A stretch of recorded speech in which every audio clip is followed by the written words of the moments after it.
जय श्री राम, हर हर महादेव। कैसे हो आप लोग? उम्मीद करती हूँ बहुत अच्छे होंगे, बहुत स्वस्थ होंगे। तो इस वीडियो में हम कर्मों द्वारा मिलने वाले फलों के बारे में बात करेंगे। कर्म का फल हर क्षण हमें मिलता रहता है, क्योंकि एक एक साथ हमारे साथ जो घटना घटित होती रहती है वह हमारे कर्मों के फलस्वरूप ही घटित हो रही होती है।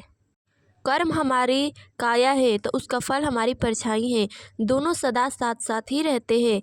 जब कर्म से यश और तेज की प्राप्ति होती है, जिस कर्म से धर्म की रक्षा और आत्मोत्थान को गति मिले, वही कर्म श्रेष्ठ है। श्रीमद् भागवत गीता के अनुसार कर्म करने से एक तो तत्कालिक फल सुख मिलता है और दूसरा परिणाम में फल मिलता है। इसीलिए हमारे श्याम सुंदर कहते हैं, कर्म करो, फल की चिंता मत करो, क्योंकि जैसा कर्म करोगे वैसा ही फल प्राप्त होगा। क्योंकि आपके कर्म ही आपका भाग्य बनाता है।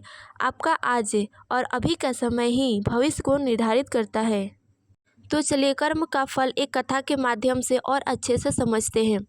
एक बार की बात है, देवऋषि नारद और देवऋषि अंगारा कहीं जा रहे थे। रास्ते में उन दोनों की नज़र रास्ते में पड़ी मिठाई की एक दुकान पर पड़ी। दुकान की नज़दीक ही दुकान के बगल में जूठी पत्तलों का एक ढेर लगा हुआ था। जूठी पत्तलों में कुछ बचा हुआ भोजन देख एक कुत्ता जैसे ही खाने के लिए वहां आता है, तभी उस मिठाई दुकान के मालिक की नज़र उस कुत्ते पर पड़ जाती है और उस दुकान का मालिक उसे जोर से डंडा मारने लगता है। डंडे की चोट से कुत्ता चीखता चिल्लाता वहां से भाग जाता है। ये दृश्य देखते ही देवऋषि नारद जी को हंसी आ जाती है। तब देवऋषि अंगारा नारद जी को हंसते हुए देख आश्चर्यचकित हो नारद जी से हंसने का कारण पूछते हैं। तब नारद जी बोले, हे ऋषिवर, यह दुकान पहले एक कंजूस व्यक्ति का था। अपने जिंदगी में उसने बहुत पैसा इकट्ठा किया और इस जन्म में वह कुत्ते का शरीर पाया है। यह दुकान का मालिक इसी का पुत्र है, जिसके लिए इसने बेशुमार धन इकट्ठा किया। आज इस कुत्ते के शरीर में उसी के धन से उसी के पुत्र द्वारा जूठा भोजन भी नहीं मिल रहा है। हे ऋषिवर, कर्मफल के इसी खेल को देखकर मुझे हंसी आ गई। तब नारद जी बोले, हे ऋषिवर, मनुष्यों को अपने शुभ व अशुभ कर्मों का फल अवश्य ही मिलता है, चाहे अपने कर्मानुसार फल भोगने के लिए उसे जन्मों जन्मों की यात्रा ही क्यों न करनी पड़े।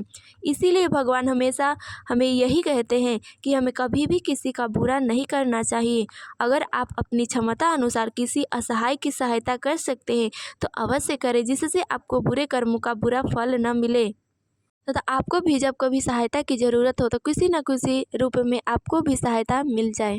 इसीलिए एक कर्मठ व्यक्ति को हमेशा अपने कर्मों पर ही ध्यान देना चाहिए और अपने आज के समय पर ही ध्यान देना चाहिए, ताकि आज के समय में किया गया कार्य अगले समय में उसके ऊपर कोई बुरा असर न पड़े, या वर्तमान में किया गया कार्य भविष्य में कोई बुरा असर न दिखाए। तो इस वीडियो में बस इतना ही। मिलते हैं अगले वीडियो में, तब तक के लिए जय श्री राम, हर हर महादेव।